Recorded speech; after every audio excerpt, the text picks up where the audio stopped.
Hi everyone, today I am going to discuss about getting system। आज हम लोग getting system के बारे में देखने वाले हैं, जिसका हम लोग यूज़ कास्टिंग में करते हैं।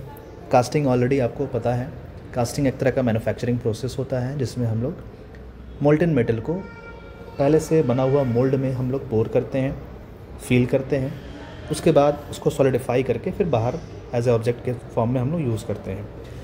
तो उसी में गेटिंग सिस्टम हम लोग यूज़ करते हैं। तो गेटिंग सिस्टम क्या है? एक तरह का अरेंजमेंट ऑफ चैनल्स है और पैसेज है जिसके through molten metal mould cavity के अंदर इंटर करता है। उसी को हम लोग बोलते हैं गेटिंग सिस्टम है। नंबर ऑफ पैसेज इसमें होते हैं काफ़ी, एक तरह का हम लोग बोल सकते हैं कि एक तरह का रास्ता है जिसके थ्रू मोल्टन मेटल को हम लोग मोल्ड कैविटी में पोर करने के काम में आता है। वही चीज़ यहाँ पे लिखा हुआ है, getting system is the arrangement of channels through which molten metal flow into the mould cavity, जिसके थ्रू मोल्टन मेटल जो होता है वो मोल्ड कैविटी में इन करता है, फ्लो करता है। तो इसमें नंबर ऑफ एलिमेंट्स होते हैं, उनका काम जो इसका गेटिंग सिस्टम का मेनली काम क्या है, जो मोल्ड कैविटी हम लोग यूज़ कर रहे हैं वो प्रॉपर रेट से इन करे, सही डायरेक्शन में जाए, और जब इन करे तो वहाँ पर टर्बुलेंस फ्लो ना हो, स्मूथली वो इन करे। बिकॉज टर्बुलेंस जब होता है फिर क्या होता है, मोल्टन मेटल वहाँ पर कुछ डिफेक्ट्स क्रिएट कर देता है। तो उस डिफेक्ट्स को बचाने के लिए हम लोग प्रॉपर रेट से उसको इंटर कराते हैं, प्रॉपर डायरेक्शन में इंटर होना चाहिए और टर्बुलेंस फ्री होना चाहिए या मिनिमम टर्बुलेंस होना चाहिए। तो उसी के लिए हम लोग गेटिंग सिस्टम यूज़ करते हैं। तो ये जो इमेज बना हुआ है, ये getting system, number of getting system यहाँ पर यूज़ किए जा रहे हैं। जैसे कि यहाँ पर एक पोरिंग बेसिन दिख रहा है, फिर स्क्रू दिख रहा है, फिर यहाँ पर गेट दिख रहा है, रनर है, राइज़र है, ये सब जो है गेटिंग सिस्टम का एलिमेंट है। तो हम लोग उसको पहले देख लेते हैं, फिर बाद में डायग्राम पर आएंगे। तो सबसे फर्स्ट जो गेटिंग सिस्टम है वो पोरिंग बेसिन है, जिसके थ्रू मोल्टन मेटल जो होता है, फर्स्टली जहाँ पर हम लोग मोल्टन मेटल को पोर करते हैं उसी को हम लोग बोलते हैं कि वो पोरिंग बेसिन है। जिस जगह पर हम लोग मोल्टन मेटल को पोर किए उसको हम लोग बोलेंगे वो गेटिंग सिस्टम है। जैसे कि यहाँ पर दिख रहा है, यहाँ पर इसी जगह पर हम लोग मोल्टन मेटल को फिल करेंगे, पोर करेंगे। तो इसका डायमीटर थोड़ा सा बड़ा होता है, बिकॉज डायमीटर बड़ा होगा तभी तो आसानी से पोर हो पाएगा। ये पोरिंग बेसिन, इसी को हम लोग बोलते हैं पोरिंग बेसिन है।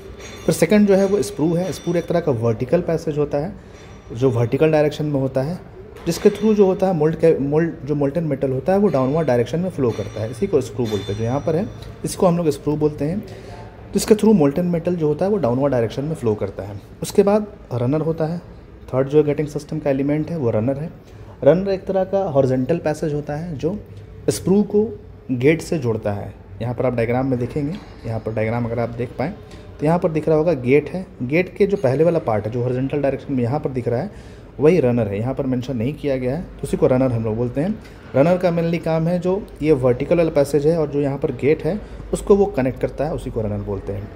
थर्ड नंबर का देख लिया हमने रनर। उसके बाद फिर गेट है। गेट एक तरह का समझ लीजिए दरवाज़ा हो गया, जिसके through molten metal mould cavity के अंदर इन करता है। यहाँ पर आपको दिख रहा होगा ये गेट है, यहाँ पर जो है ये गेट है।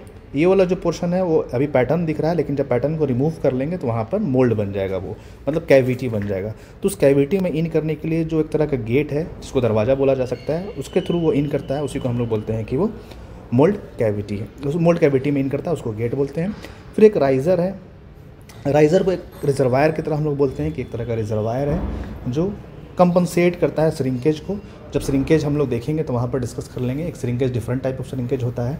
तो श्रिंकेज में हम लोग यहाँ पर श्रिंकेज को अगर हमें कंपनसेट करना है, मान लीजिए उसका साइज़ छोटा हो गया है, उसको बड़ा करना है, तो हम लोग वहाँ पर रिजर्वायर के फॉर्म में यूज़ करते हैं जो लिक्विड मेटल को सप्लाई करके जैसा प्रोडक्ट का साइज़ है, जो प्रोडक्ट का साइज़ है उस साइज़ को हमें वो कंपनसेट करने में काम आता है।